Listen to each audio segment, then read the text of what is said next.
इस वक्त की सबसे बड़ी खबर उदयपुर से जुड़ी हुई। उदयपुर हत्याकांड मामले में एनआईए की टीम उदयपुर कोर्ट पहुंच चुकी है। एनआईए ने आरोपियों के प्रोडक्शन वारंट के लिए कोर्ट में अर्जी दाखिल कर दी है।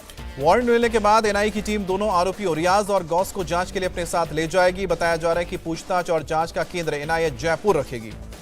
उदयपुर हत्याकांड मामले से जुड़ी एक और बड़ी खबर। इस केस में 2 और गिरफ्तारियां हुई है। उदयपुर मर्डर केस में मोहसिन और आसिफ नाम के 2 शख्स गिरफ्तार किए गए हैं। मर्डर केस में 3 और लोगों से पूछताछ हो रही है।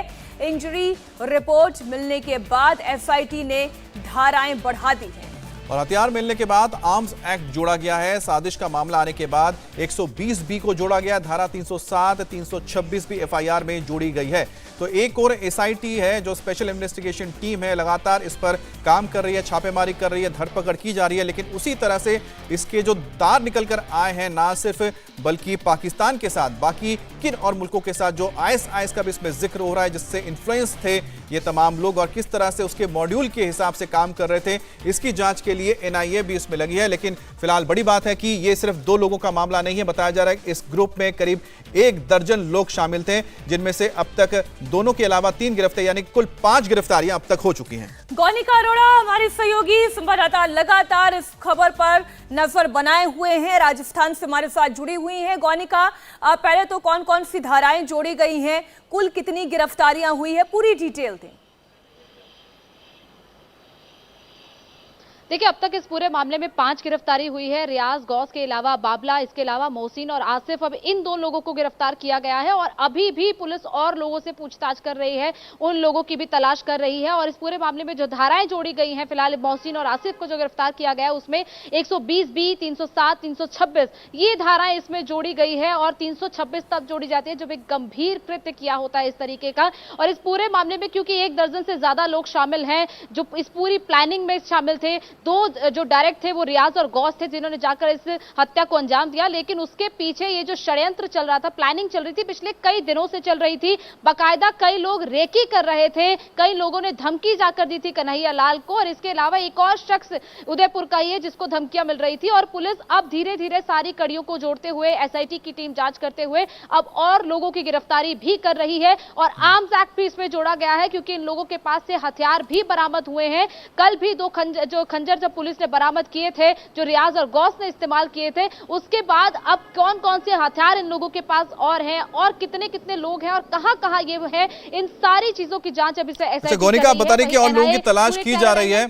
इसमें जो पत्नी है कन्हैया लाल की, उन्होंने जिक्र किया था कि कुछ दिन पहले ही उनके दुकान पर एक महिला आई थी, उसके साथ कुछ और लोग थे, महिला ने बुर्का पहना हुआ था, उसने भी धमकी दी थी कि बहुत जल्द उसकी हत्या कर दी जाएगी कन्हैया लाल की। क्या उनको भी आइडेंटिफाई करने की कोशिश की जा रही, क्योंकि एक बहुत बड़ी कड़ी साबित होंगे वो? देखिए, बिल्कुल जिस तरीके से परिवार की तरफ से आरोप लग रहे हैं, पुलिस उनके बयान तो ले चुकी है। अब उसके बाद इसीलिए एसआईटी अब धीरे धीरे लोगों से और पूछताछ कर रही है। खास तौर पर गौस और रियाज से पूछताछ की जा रही है। आज आइडेंटिफिकेशन भी होना था, आइडेंटिफिकेशन हो चुका है कि इन दोनों का आइडेंटिफिकेशन ईश्वर गौड़ और इसके अलावा जो रियाज का मकान मालिक था उससे आइडेंटिफिकेशन हुआ। कल जेसी दे दी गई थी और आज इनको हाई सिक्योरिटी में अजमेर जेल ले जाया गया है। ऐसे में धीरे धीरे कड़ियों को जोड़ते हुए अगर 1 दर्जन से ज्यादा लोग इसमें जो शामिल हैं, तो आखिर वो लोग कहां हैं, कौन है और इसके अलावा उनका इस पूरी प्लानिंग में क्या रोल है, ये सारी चीजों की जांच इस वक्त एसआईटी कर रही है। क्योंकि ये कहा जा रहा है कि ये सिर्फ एक ग्रुप नहीं बल्कि ऐसे और भी कई ग्रुप एक्टिव हैं जो कि इस तरीके की घटनाओं को आगे अंजाम दे सकते हैं। और इसके अलावा ये जो ग्रुप प्लानिंग कर रहा था, 1 दर्जन से ज्यादा जो लोग हैं, ये एक और शख्स को निशाना बनाने की फिराक में थे। ऐसे में अभी आगे इस तरीके की घटनाएं खासतौर पर उदयपुर में ना हो, पुलिस इसीलिए इन लोगों को अरेस्ट कर रही है। एक बात तो तय है गौनिका, इस पूरे केस में जो बात खुलकर और जो सबसे बड़ी कमजोरी निकलकर सामने आई है वो है स्टेट इंटेलिजेंस फेलियर की। स्टेट इंटेलिजेंस फेलियर इस कदर नाकामयाब रहा कि इतने समय से पूरा एक ग्रुप एक्टिव है राजस्थान में, जो टारगेट बना रहा है, टारगेट तय कर रहा है, बाहर से इंफॉर्मेशन भी ले रहा है और इतना ही नहीं कत्ल भी कर देता है।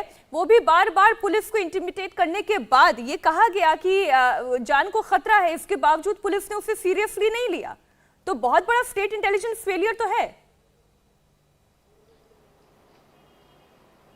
बिल्कुल स्टेट इंटेलिजेंस फेलियर है, इसीलिए एसपी और आईजी के तबादले किए गए। कल अशोक गहलोत भी जब यहां पर पहुंचे थे मुख्यमंत्री, तब उनसे भी बार बार ये सवाल पूछा गया था कि क्या आप अपनी गलती मान रहे हैं, क्या आप मांग रहे हैं कि प्रशासन की तरफ से, राज्य सरकार की तरफ से चूक हुई है। हालांकि उस पर वो कुछ नहीं बोले, वो बार बार उस सवाल को टालते नजर आए। लेकिन जाहिर तौर पर स्टेट फेलियर है, ये प्रशासन का फेलियर है, क्योंकि पहले ही 15 तारीख को कन्हैया लाल ने ये शिकायत दे दी थी कि इस तरीके से कुछ लोग उनकी दुकान की रेकी कर रहे हैं। इंडिया टीवी हर वक्त हर जगह डाउनलोड करने के लिए सर्च करें India TV news Google play store या ऐप स्टोर पर।